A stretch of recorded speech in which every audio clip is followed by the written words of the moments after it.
You're listening to Historyman, the platform for historians, authors, and storytellers to reach the world, walk in the footsteps of heroes, and proclaim freedom reigns.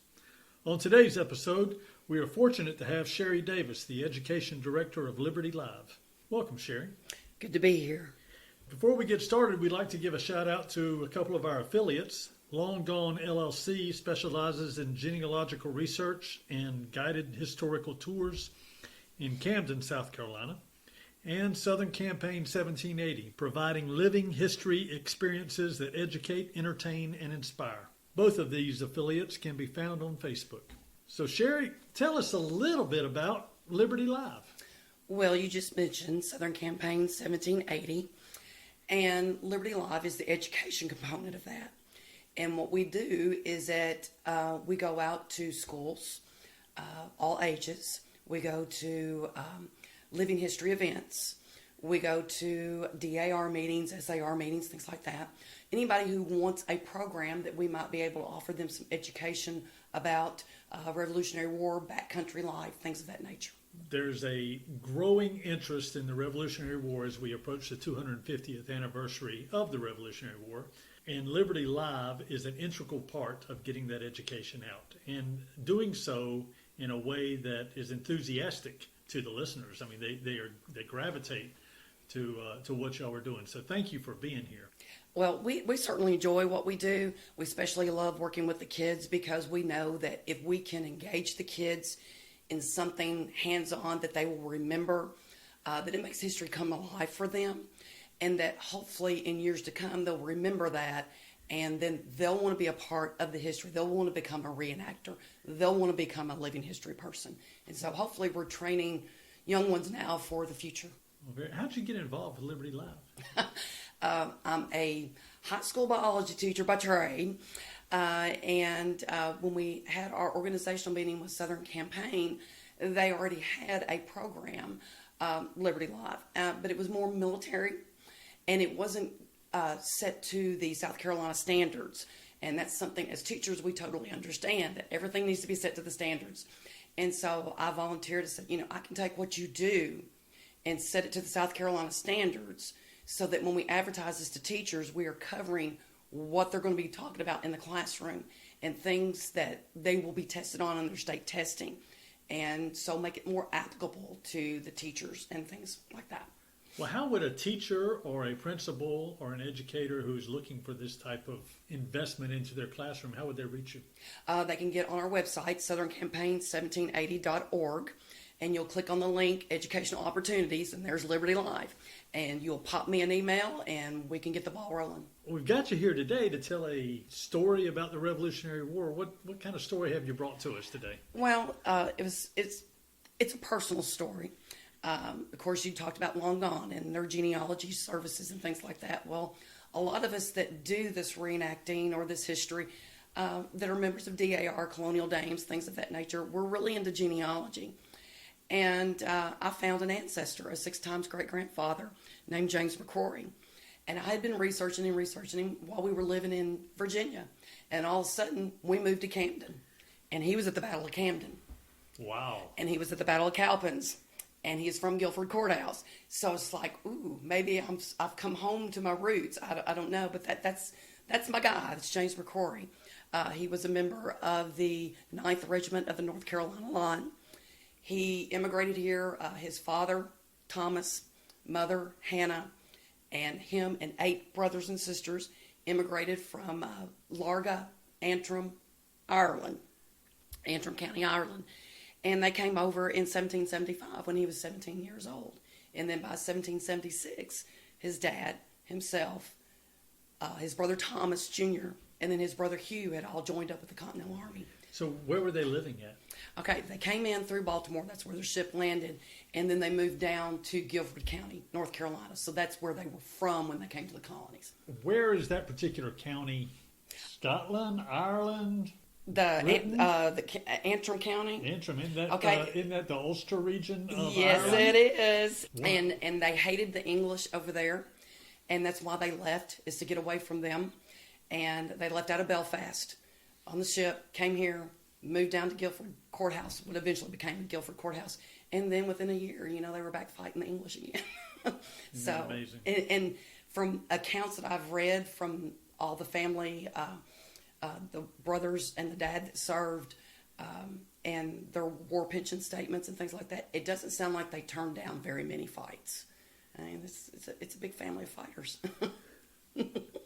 You're actually in a military family now, right? I mean, Yes. y'all are tied to the military now, so y'all just don't get along with anybody. Is that what you're Oh, telling me? well, you know, somebody's got to do it. We got to take one for the team. We can do it. We can do it.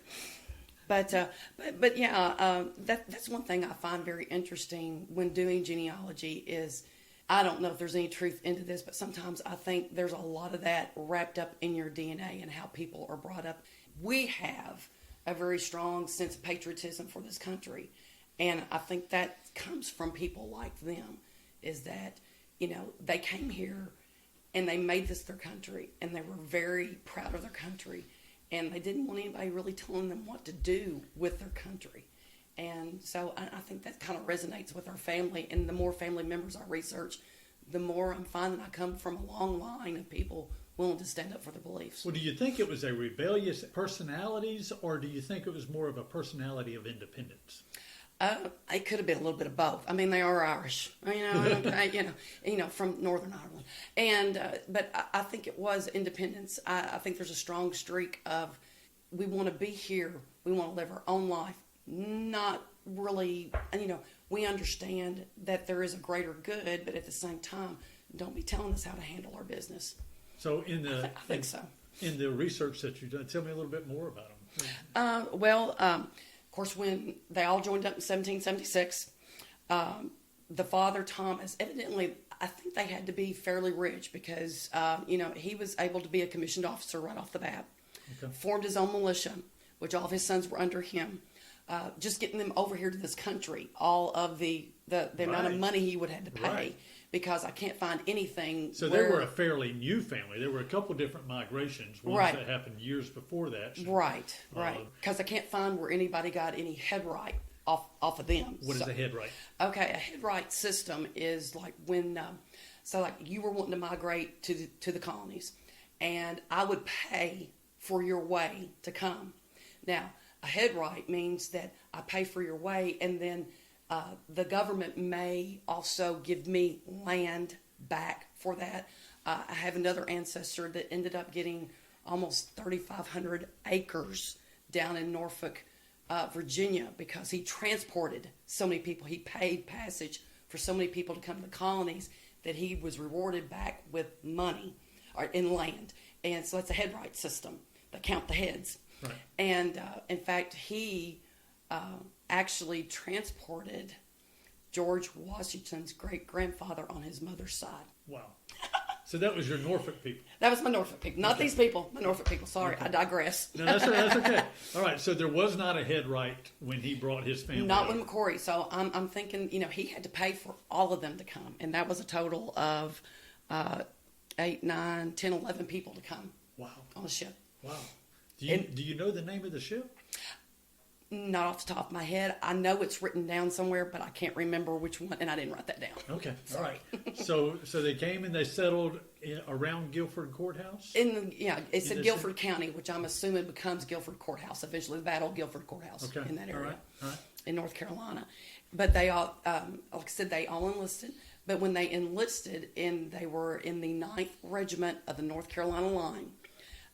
They actually went north to fight first. So they were actually at Brandywine. They were at Germantown, the Battle of Germantown. In fact, their father was wounded, and he eventually died from his wounds that he suffered in Germantown. So we're not talking militia. We're talking as a part Continental of Line. the Continental Line. Continental Line. So they were under George Washington and Brandywine. Wow. And things like that. And then Hugh and James being my great-grandfather, 6 times great-grandfather, they were actually at Valley Forge during the winter of Valley Forge. And supposedly, now this is the part I'm still working on, supposedly they had 9 regiments. And when they came into Valley Forge, I think the troops had been so decimated through these battles leading into that the 9 regiments were reorganized into 3. And it was during this time that James McCrory was promoted to an ensign, and their on his tombstone, it says he is a lifeguard of Washington. I can't find that in his pension statement. There's not a list of lifeguards. There's a partial list. What is a lifeguard? I think for most of our listeners, they're thinking about a guy in a Speedo with a... No, not so much.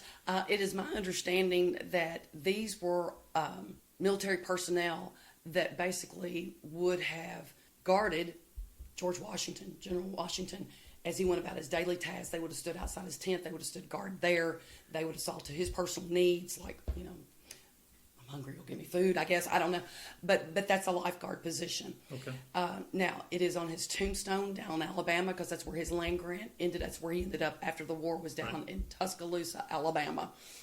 And it's on his tombstone. And when I got to digging, like, who would put that on his tombstone? Because it's not in his pension statement, but it is in some type of record there at the Alabama State Archives.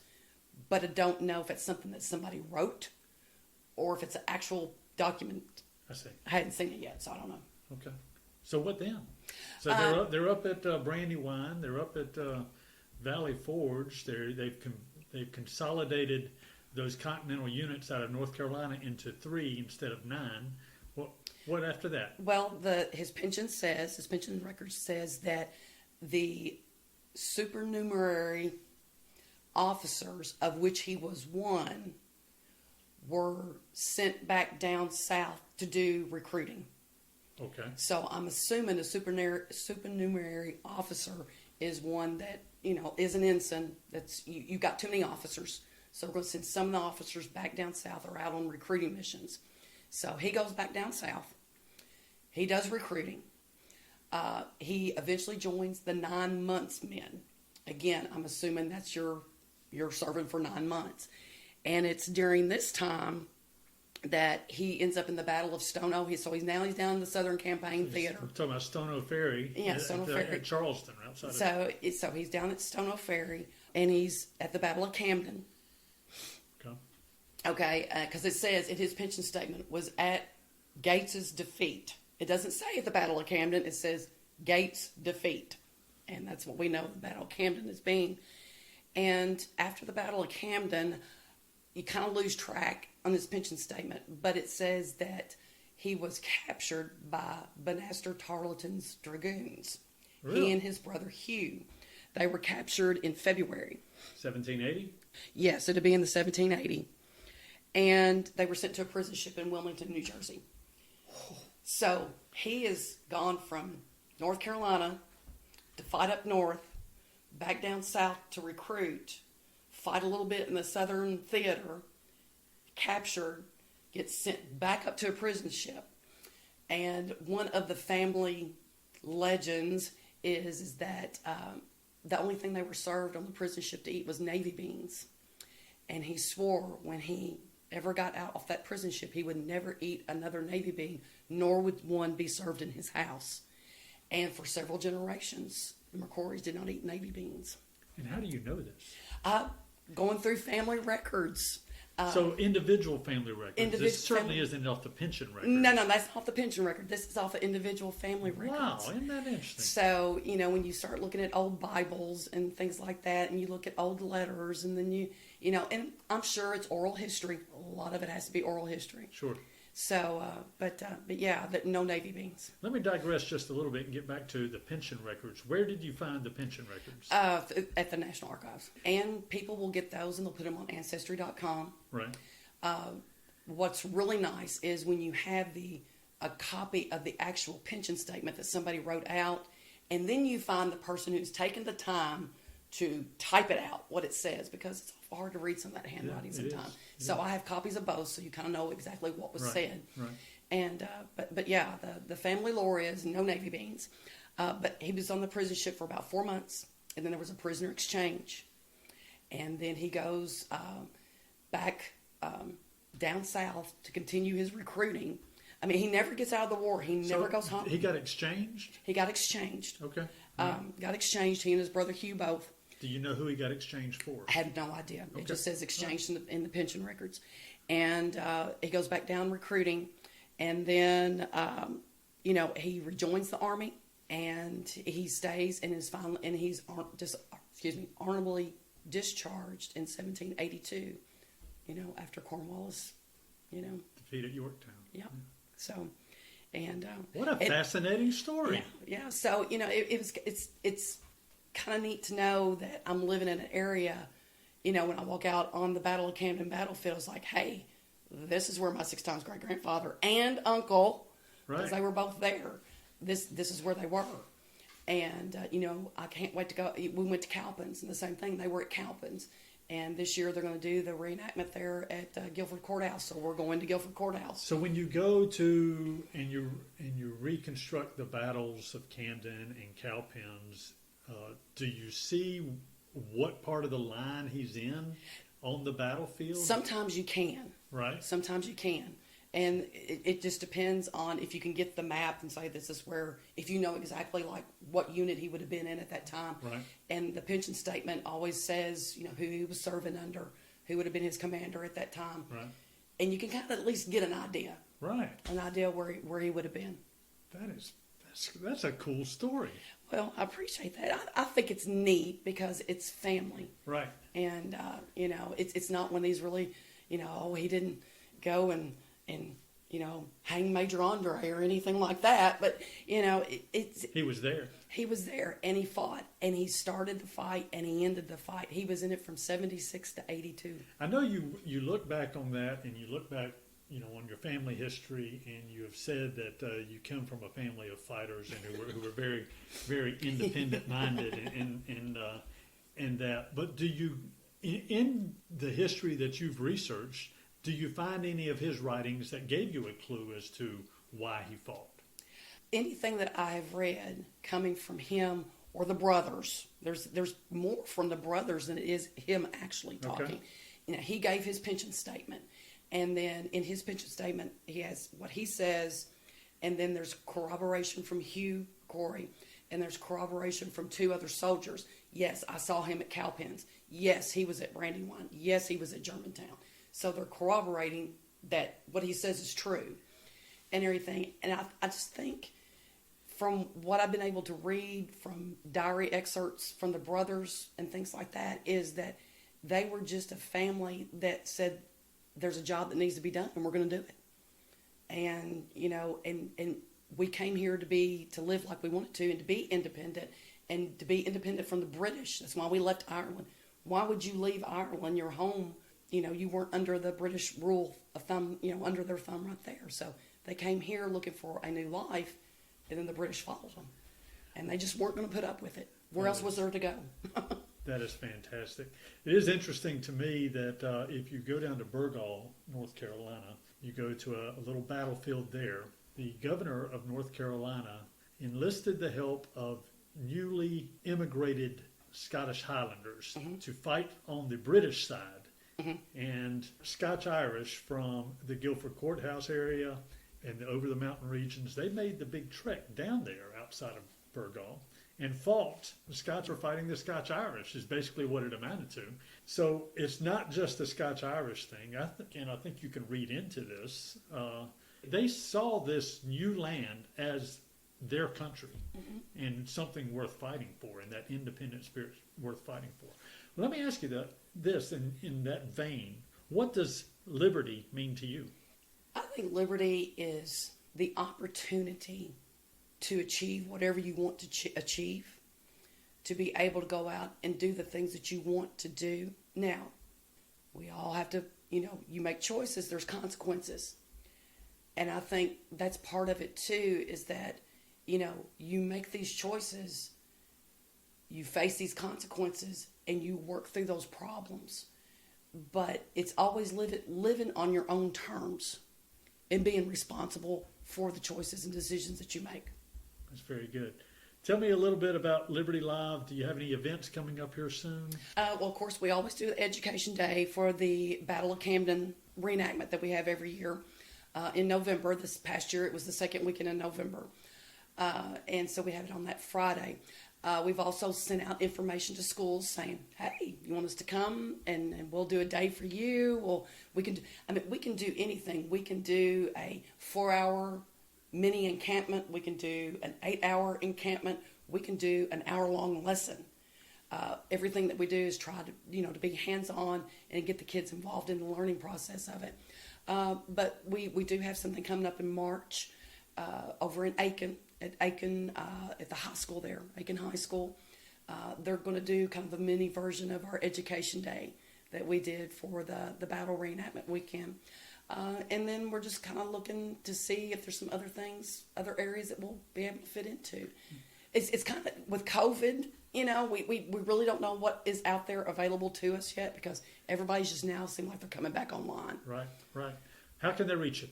All they have to do, again, is get on southerncampaign1780.org, click on the link that says Liberty Live, shoot me an email, and I'll get back with you. Thank you so much, Sheri. Thank you.